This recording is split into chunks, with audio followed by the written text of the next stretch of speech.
hidup kami sadar sungguh bahwa kehidupan kami tanpa Tuhan segalanya hampa. Bahkan hari ini Tuhan, kami sangat rindu Tuhan berbicara buat kami semua lewat kebenaran firman yang kami dengar bersama hari ini. Sebab kami tahu Tuhan, ketika Tuhan bersabda melalui firman-Nya, maka Dia menghidupkan hal-hal yang mati secara roh. Dan kami percaya kami adalah orang-orang yang terus membuat roh kami semakin hari semakin diperbaharui oleh kebenaran firman. Amin. Ajar kami untuk belajar taat untuk mendengar kebenaran firman-Mu Tuhan. Mari Tuhan Yesus, kami butuh Engkau. Berkati kami dengan firman ini. Berikan kami semua telinga seorang murid Tuhan, supaya kami benar-benar mampu mendengar, kami menangkap isi hati Tuhan. Amin. Lewat pendengaran firman yang kami dengar di hari ini. Terima kasih Tuhan. Berikan kami semua roh kepekaan yang tinggi, supaya tidak ada satu orang pun yang tidak mengerti apa yang Tuhan bicarakan. Berkati kami semua Tuhan dengan roh hikmat pengertian, supaya kami benar-benar memahami kebenaran itu. Hamba-Mu yang berbicara pun hamba serahkan semuanya buat Tuhan. Tuhan ambil alih setiap perkataan, setiap persiapan hamba untuk mempersiapkan pengajaran ini, biar itu benar-benar Roh Kudus yang akan mengajarkan kami. Terima kasih Tuhan. Berkati hamba-Mu, urapi hamba dengan pengurapan yang baru, supaya setiap kata-kata firman itu benar-benar berkuasa. Terima kasih Tuhan.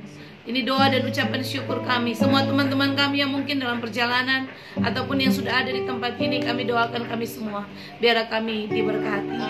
Dalam nama Tuhan Yesus, firman yang hidup itu, kami semua telah siap untuk mendengar firman Tuhan. Terpujilah nama Tuhan. Haleluya. Semua kita yang telah siap mendengar firman, sama-sama katakan amin. Shalom, shalom, shalom. Luar biasa Bapak Ibu sekalian. Tuhan Yesus paling baik. Tuhan Yesus setia. Mari kita sama-sama mau mendengar firman. Haleluya. Ya, mari Bapak Ibu boleh buka sama-sama dengan beta. Bapak Ibu buka dalam Alkitab Perjanjian Baru. Mari buka sama-sama dalam kitab Lukas. Kitab Lukas pasal yang ke-21. Lukas 21 ayatnya yang ke-34 sampai ayatnya yang ke-36. Ya.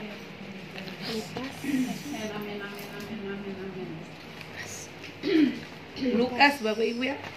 Lukas pasalnya yang ke-21 Bapak Ibu. Lukas 21 ayat yang ke-34 sampai ayat yang ke-36. Oke? Amin. Sudah? Semua sudah dapat? Yes. Mari kita baca sama-sama Bapak Ibu. 1, 2, 3. Nasihat supaya berjaga-jaga. Jagalah dirimu supaya hatimu jangan syarat oleh pesta pora dan pemabukkan serta kepentingan-kepentingan duniawi, dan supaya hari Tuhan jangan dengan tiba-tiba jatuh ke atas dirimu seperti suatu jerat, sebab ia akan menimpa semua penduduk bumi ini. Berjaga-jagalah senantiasa sambil berdoa, supaya kamu beroleh kekuatan untuk luput dari semua yang akan terjadi itu, dan supaya kamu tahan berdiri di hadapan anak manusia. Katakan amin. Amin. Bapak Ibu, beta mau bicara hari ini tentang satu hal yang sebenarnya Bapak Ibu harus tahu, Bapak Ibu dan beta harus tahu, supaya Bapak Ibu dan beta benar-benar mempersiapkan diri secara matang sebelum Bapak Ibu menanti kedatangan Tuhan pada kali yang kedua ya. Jadi mari Bapak Ibu simak pengajaran ini baik-baik, karena ini pengajarannya luar biasa. Mari Bapak Ibu perhatikan sama-sama. Nah, beta kasih tema, kalau boleh dikasih tema pengajaran hari ini Bapak Ibu. Beta kasih temanya gini, ini sebenarnya wejangan dari Tuhan Yesus. Ini sebuah wejangan ya, sebuah nasihat seperti itu dari Tuhan Yesus, supaya sebelum Dia datang pada kali yang kedua Bapak Ibu telah mempersiapkan diri dengan baik. Amin. Jadi sebenarnya ini nasihat atau ini wejangan dari Tuhan untuk Bapak Ibu dan beta sebagai anak-anak Tuhan. Nah, mari kita belajar sama-sama. Bapak Ibu perhatikan di ayat yang ke-34.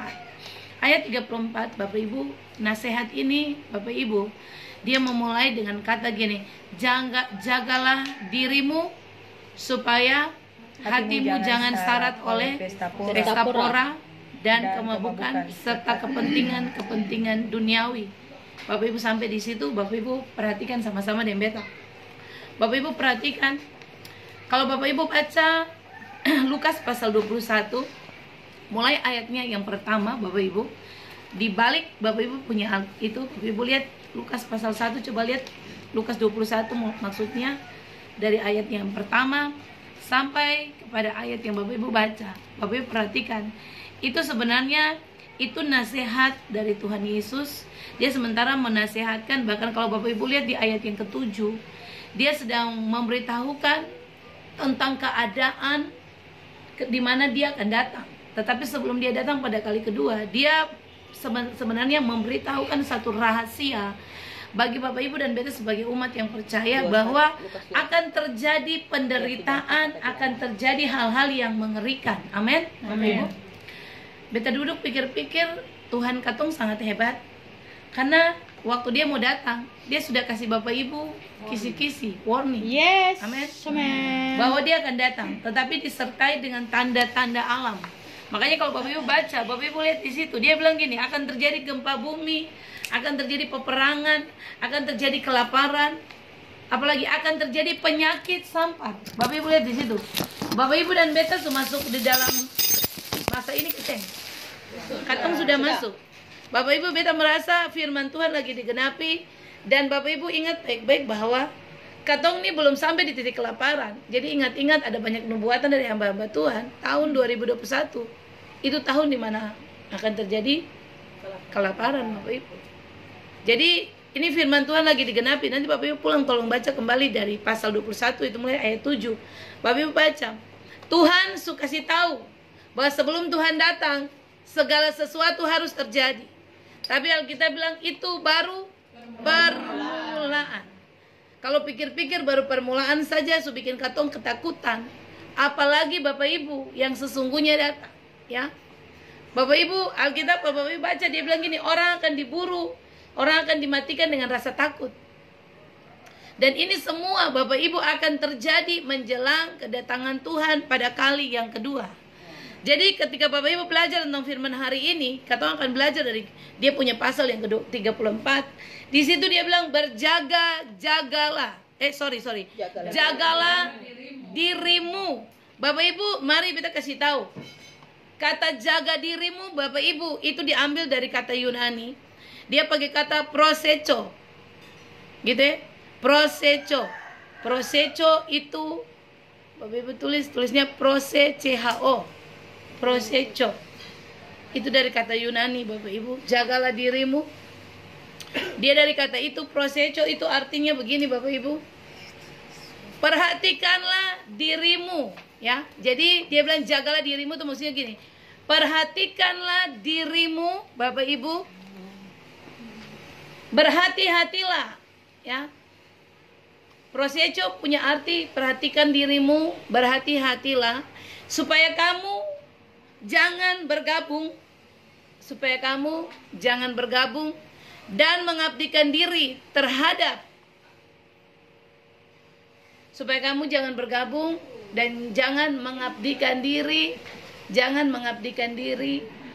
terhadap Bapak Ibu lihat hal-hal yang tadi Bapak Ibu baca, pesta pora, kemabukan, kehidupan duniawi. Amin. Sudah Bapak Ibu. Jadi di dalam Alkitab katong bilang gini, jagalah dirimu supaya hatimu jangan syarat oleh pesta pora dan kemabukan serta kepentingan duniawi, ya. Tapi prosecho punya arti gini, perhatikanlah dirimu. Artinya Bapak Ibu dan beta disuruh Tuhan untuk memperhatikan katong pun diri, untuk berhati-hati sekali terhadap begini Bapak Ibu. Katong sing boleh bergabung di dalam pesta pora, katong seng boleh bergabung di dalam kemabukan. Kalau kemabukan di situ Bapak Ibu, dia pakai kata mete. Mete itu artinya begini, kebiasaan mabuk. Jadi suka mabuk, kebiasaan, sering mabuk. Bapak Ibu dan beta disuruh Tuhan untuk seng boleh katong bergabung di tempat-tempat itu.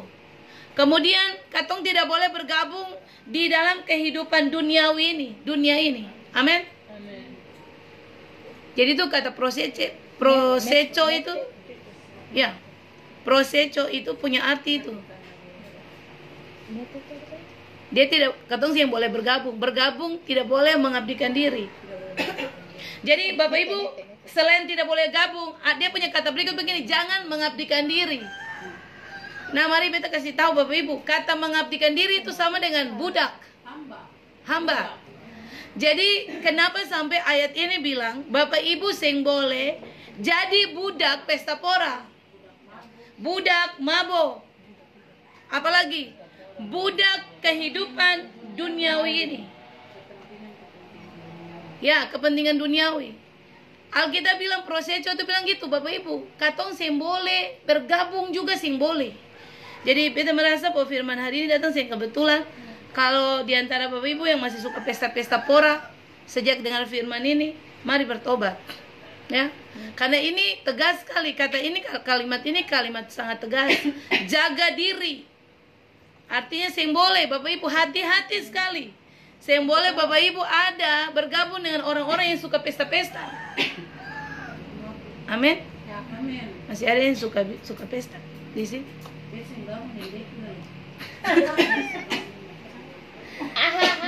Iya Bapak Ibu, kita harap jangan pesta-pesta lah Bapak Ibu, atau stok kebenaran gitu ya. Kemudian ya, karena hari-hari ini orang paling banyak Bapak Ibu lihat di sekitar sekeliling Bapak Ibu, ada acara apa pasti pesta. Betul sih, orang Ambon pun tradisi nih. Orang Ambon ini dorang mungkin ditakdirkan untuk suka pesta gitu ya. Jadi Bapak Ibu, hari ini kita belajar luar biasa. Waktu Tuhan kasih firman ini, beta bilang luar biasa Tuhan. Katong saya boleh bergabung, bahkan saya boleh mengabdikan diri. Jadi Bapak Ibu, kalau Bapak Ibu gabung diri untuk orang yang suka pesta, Bapak Ibu tanpa sadar, Bapak Ibu sudah menjadikan dirimu hamba pesta, memperbudak diri, menghambakan diri, jadi budak begitu. Jadi budak minum. Ya, bapak-bapak di sini saya ada cuma satu orang saja. Kamu mama ada yang minum lah. Oke. Jadi ingat baik-baik Bapak Ibu, waktu beta merenungkan firman ini, ternyata kenapa Bapak Ibu lihat orang yang minum sopi itu paling sulit sekali stop minum sopi, karena dia sudah bergabung di dalam itu dan dia sudah menjadi hamba. Betul. Makanya ayat ini bilang seng boleh Bapak Ibu. Proseco itu saya yang boleh bergabung, sebab kalau sampai saya bergabung berarti saya benar-benar mengabdikan diri. Dia bagi kata mengabdikan diri. Jadi kalau saya sumabo, saya sudah minum sopi, berarti gini, saya sudah mengabdikan diri buat sopi. Saya sudah menjadi hamba sopi, hamba minuman keras, dan saya jadi budak sopi. Budak. Makanya sulit sekali orang keluar dari zona ini, betul ke Seng? Yes, iya, right. Karena memang kata ini dia pakai gini, mengabdikan diri. Oke, jadi kita berharap sejak dengar firman ini, baik Bapak Ibu yang ada di sini, mungkin yang ada di rumah, ada di mana yang dengar firman ini, mulai hari ini hati-hati sekali. Kalau ada yang bilang mari minum perkas panas poro saja, bertobat. Ya, Seng ada firman yang ya Bapak Ibu ya. Jadi Seng ada kas panas poro, seng ada 1 sloki, 2 sloki, seng ada Bapak Ibu. Bahkan ada orang yang bilang buat beta gini, tapi Bapak Ibu ini ayat ini pernah beta bahas, dan ada orang bilang gini, tapi Alkitab cuma bilang kata minum sedikit itu juga untuk pencernaan itu baik gitu. Bapak Ibu, itu ayat itu yang ditujukan berkatong. Itu ayat itu Paulus lagi menasihati Timotius sebagai dia anak rohani. Dia lagi bilang karena hari itu Timotius itu lagi bermasalah dengan pencernaan. Makanya dia menasihati Timotius. Tapi itu bukan Bapak Ibu pegang ayat itu loh, Bapak Ibu bilang Alkitab bilang bisa minum, yang penting jangan mabuk. Ayat mana yang bilang bisa minum jangan mabuk? Salah tafsir itu. Oke? Tuhan sangat tidak suka orang mabuk. Makanya Bapak Ibu ayat ini bilang gini, jaga diri supaya hatimu jangan syarat. Kalau Bapak Ibu di Alkitab Bapak Ibu dia bilang jangan syarat. Tapi kalau di dalam kalimat Alkitab teks asli dia bilang gini, supaya jangan kamu bergabung dan kamu mengabdikan diri. Begitu. Amin. Dengan pesta pora, kemabukan, dan juga hal-hal duniawi ini. Kenapa kemabukan pakai kata mete? Itu artinya kebiasaan mabuk. Jadi kebiasaan mabuk, mete tuh sering-sering mabuk. Dia pun kebiasaan sudah suka mabuk. Gitu. Nah, itu yang dilarang oleh Tuhan. Amin, amin. Itu hal pertama Bapak Ibu. Nah, coba mari Bapak Ibu perhatikan kehidupan duniawi mana yang Tuhan bilang katong sing boleh bergabung di dalamnya, yang katong sing boleh mengabdikan diri untuk hal itu. Coba buka Galatia 5 ayat 20 sampai ayat 21. Kitab Galatia pasal 5. Bapak Ibu lihat Galatia pasal 5 ayat yang ke-20 sampai ayat yang ke-21.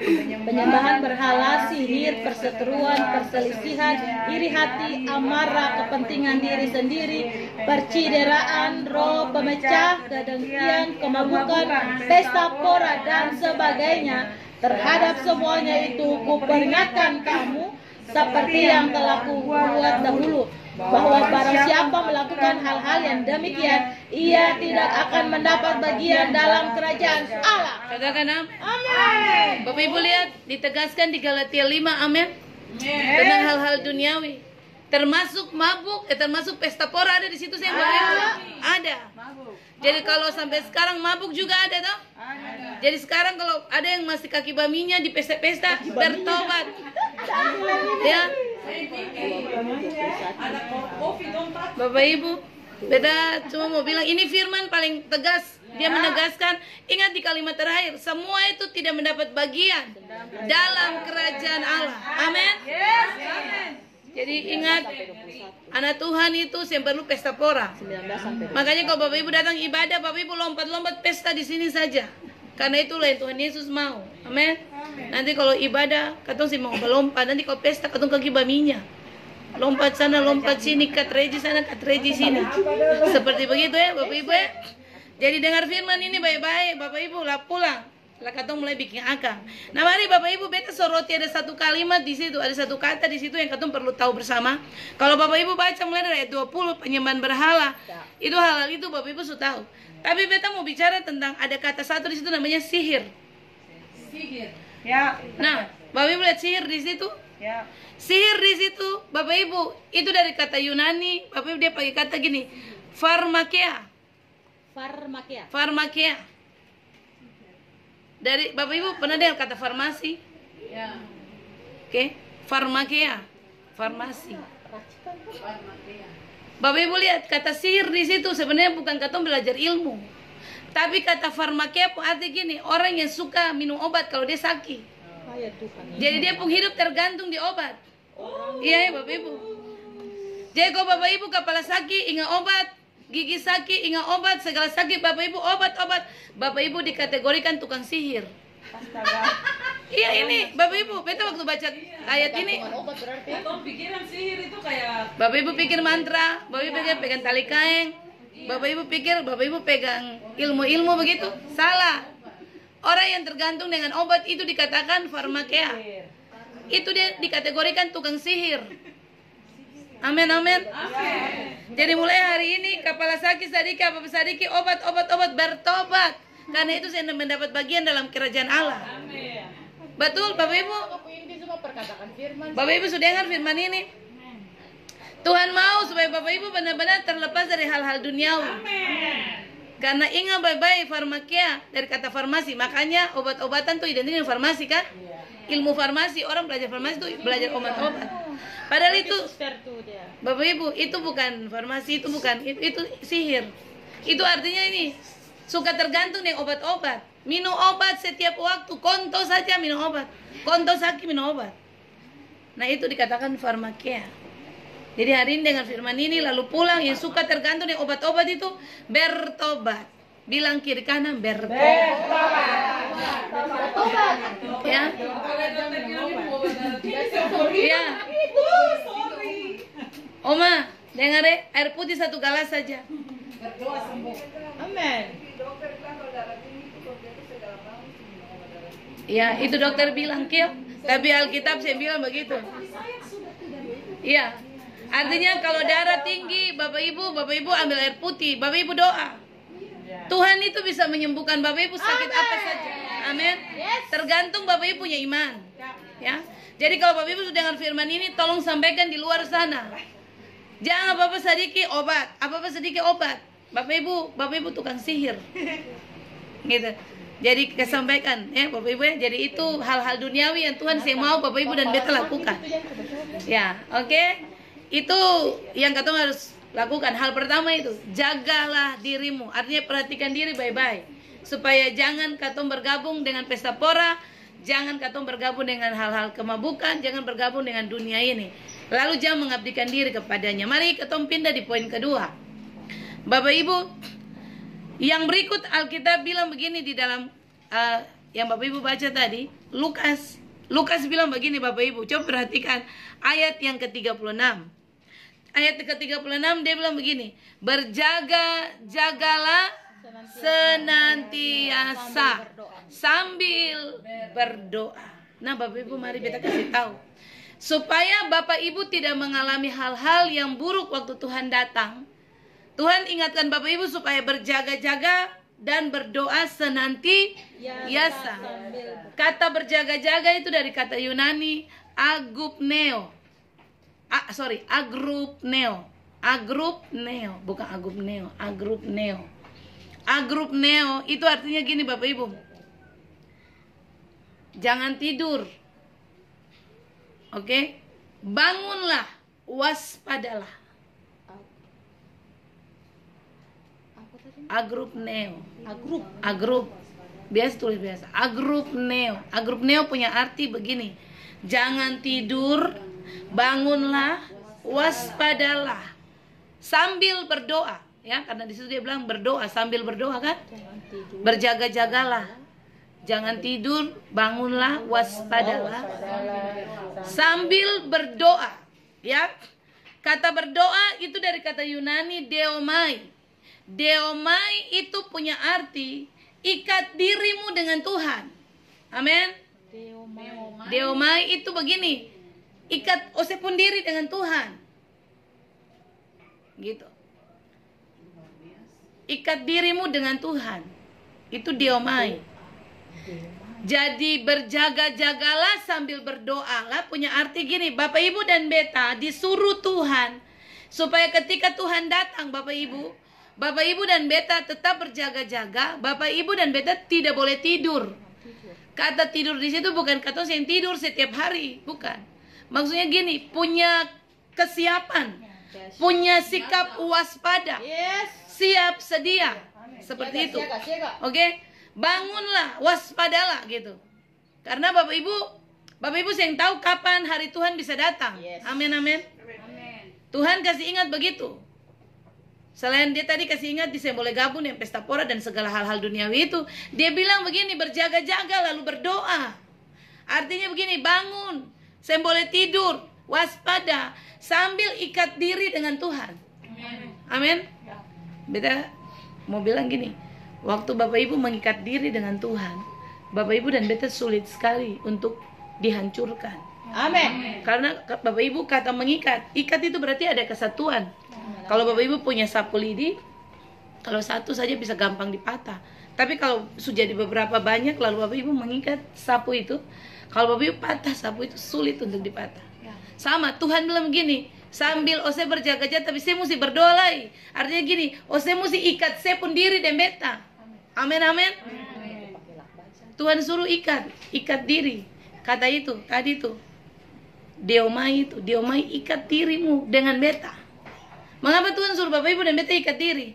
Karena gini, kalau dia tahu kalau Bapak Ibu jauh dari dia, Bapak Ibu pasti binasa. Amin. Amin. Karena hal-hal yang tadi, segala hal-hal yang tadi Bapak Ibu baca di Galatia 5 ayat 20-21, sebenarnya itu hal-hal duniawi yang ada di sekeliling katongnya.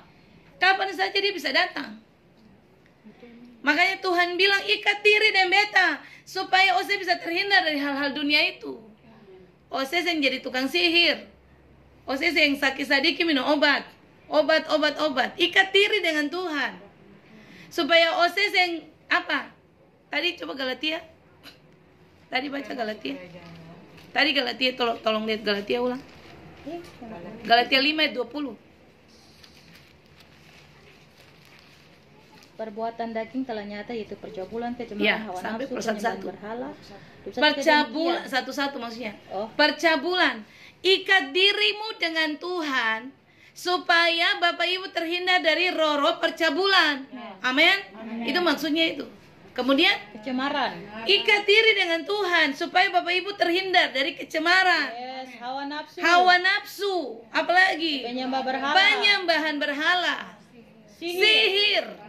Lihat itu. Farmakia. Farmakea, ikat diri supaya farmakea. Bapak Ibu jangan dikategorikan sihir, bukan sihir. Perseteruan. Perseteruan.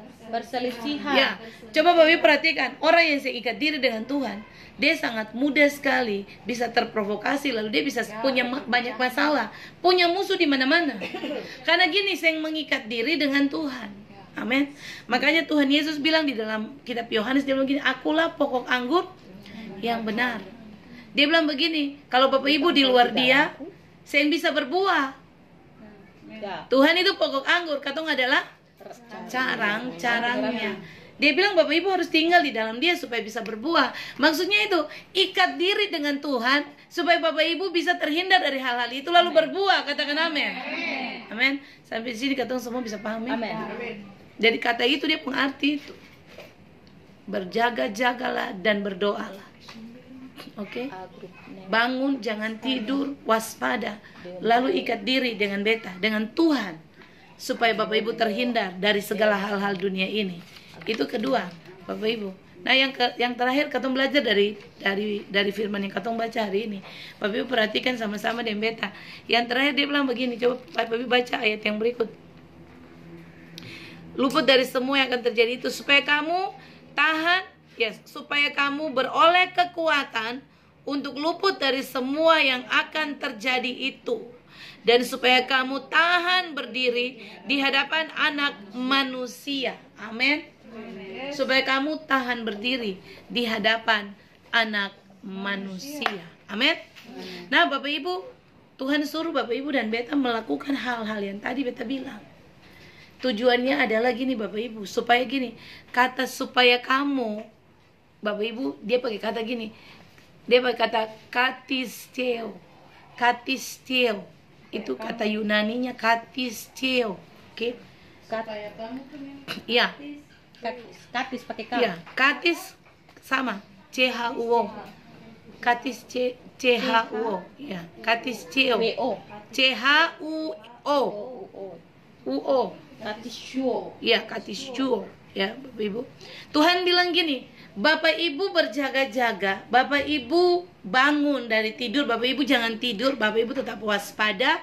Bapak Ibu dan beta harus mengikat diri dengan Tuhan supaya Bapak Ibu mengalami katisteo. Katisteo itu begini, supaya engkau memiliki kekuatan untuk menang melawan musuhmu. Katakan amin. Amin. Supaya Bapak Ibu dan beta memiliki kekuatan, amin, untuk menang melawan musuh. Amin. Itu katisteo punya pengertian. Oke? Katis cuo. Katisteo punya pengertian. Supaya ketong itu bisa punya kekuatan, memiliki kekuatan untuk bisa berhadapan dengan lawan. Nah, ternyata Bapak Ibu lihat sama-sama di meta. Bapak Ibu perhatikan. Waktu Tuhan suruh Bapak Ibu ikat diri dengan dia, sebenarnya tujuan dia adalah supaya Bapak Ibu mampu berhadapan dengan persoalan-persoalan. Amin. Berhadapan dengan semua kehidupan dunia ini. Amin. Karena dia tahu begini, Bapak Ibu dan beta ini sangat rentan terhadap hal-hal itu. Bapak Ibu bisa cemar kapan saja. Katong ini beta selalu bilang, Bapak Ibu dan beta ini sebenarnya bukan orang yang katong kebal terhadap dosa. Katong sing kebal dosa, Bapak Ibu. Katong ini benar-benar punya natur berdosa. Jadi kapan saja katong bisa jatuh. Makanya Tuhan bilang gini, ikat diri dan beta. Ikat diri dan beta. Tuhan perintah Bapak Ibu ikat diri. Seperti itu.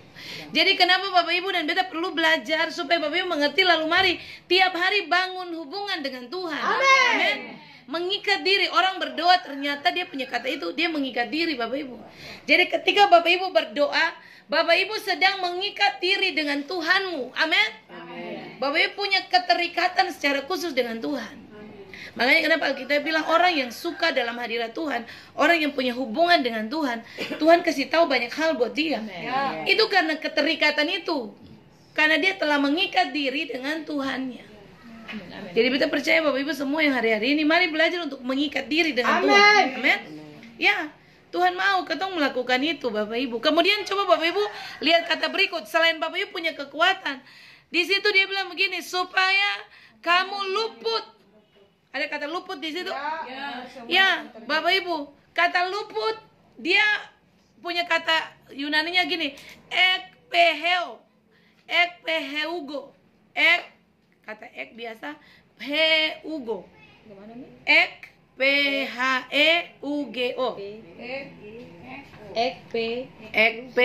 ekpheugo, iya, ekpeheugo, iya.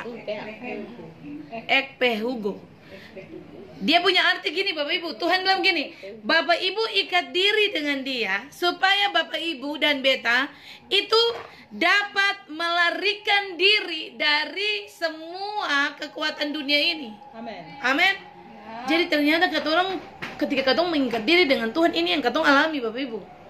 Katong mampu bisa melarikan diri, melepaskan diri dari kekuatan dunia ini. Amin, amin, amin. Jadi Bapak Ibu bisa melepaskan diri. Makanya Tuhan suruh Bapak Ibu ikat diri dengan dia, supaya Bapak Ibu bisa melarikan diri.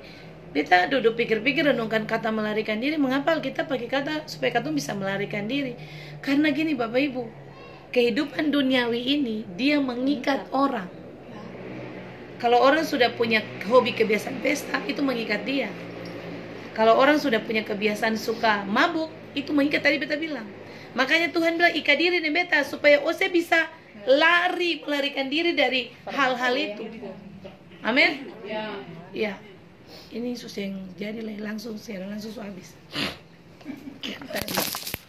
Oke. Jadi Bapak Ibu yang diberkati Tuhan, itu arti daripada supaya kamu luput. Dan yang terakhir Bapak Ibu perhatikan di situ dia bilang gini, supaya kamu tahan berdiri. Itu dia pakai kata Yunani histemi. Tahan berdiri? Histemi. Dia bilang supaya kamu tahan berdiri. Histemi. Artinya gini Bapak Ibu, supaya Bapak Ibu dan beta itu tetap seimbang. Seimbang, tidak goyah. Jadi waktu mengikat diri dengan Tuhan, Bapak Ibu mengalami histemi. Histemi artinya gini, Bapak Ibu tidak goyang, tetap seimbang. Amin. Tidak goyang, tidak mudah dipengaruhi oleh apapun. Bapak Ibu tidak bisa berubah karena Bapak Ibu telah mengikat diri dengan Tuhan. Amin. Jadi itu kebenaran yang Bapak Ibu belajar hari ini. Tuhan mengajarkan Bapak Ibu dan beta untuk hal-hal yang tadi katong belajar sama-sama. Bahwa mari katong harus benar-benar memiliki hati, memiliki sikap yang benar-benar memperhatikan diri, menjaga diri supaya tidak terlibat dengan hal-hal dunia ini. Kemudian katong benar-benar disuruh untuk tetap berjaga-jaga, jangan tidur, bangun, berdoa, waspada, mengikat diri dengan Tuhan. Supaya apa? Supaya Bapak Ibu dan beta tadi mampu apa? Memiliki kekuatan untuk melarikan diri dari musuh. Melepaskan diri dari kekuatan dunia. Ya, amin. Oke. Seimbang, tidak goyah, histemi. Amin. Jadi Bapak Ibu, beta percaya bahwa hari ini Tuhan mempersiapkan katong semua untuk tahu kebenaran ini. Amin. Beta percaya firman Tuhan itu pasti selalu baru tiap hari. Amin. Hari ini mungkin Bapak Ibu datang, Bapak Ibu menerima sesuatu yang baru. Bapak Ibu pulang, Bapak Ibu bisa berbagi. Yes. Amin. Kalau Bapak Ibu yang belajar, Bapak Ibu pasti yang tahu tentang sihir itu apa artinya, parmakia. Tapi kalau Bapak Ibu sudah belajar, Bapak Ibu tahu. Jadi kita berharap setelah tahu kebenaran, lakukanlah kebenaran. Amin. Amin. Bukan sekedar tahu saja, tapi yang lebih penting adalah melakukan kebenaran itu. Ya, firman Tuhan sampai di sini Bapak Ibu. Lalu Tuhan Yesus memberkati katong semua. Amin. Amin buat firman Tuhan. Mari tepuk tangan Bapak Ibu. Oke. Bapak Ibu diberkati hari ini dengan firman. Amin, amin, amin. Iya. Ya mari kita terus belajar beta. Hari-hari ini memang Tuhan sedang bawa beta untuk benar-benar bukan berkhotbah tapi memang mengajar. Jadi ayat-ayat firman itu ketong bedah dia. Penulis itu dia mempergunakan teks asli, jadi ketong belajar dari teks aslinya. Amin. Jadi supaya Bapak Ibu dan beta belajar mengerti yang sesungguhnya. Itu saja firman Tuhan. Ketong mau berdoa.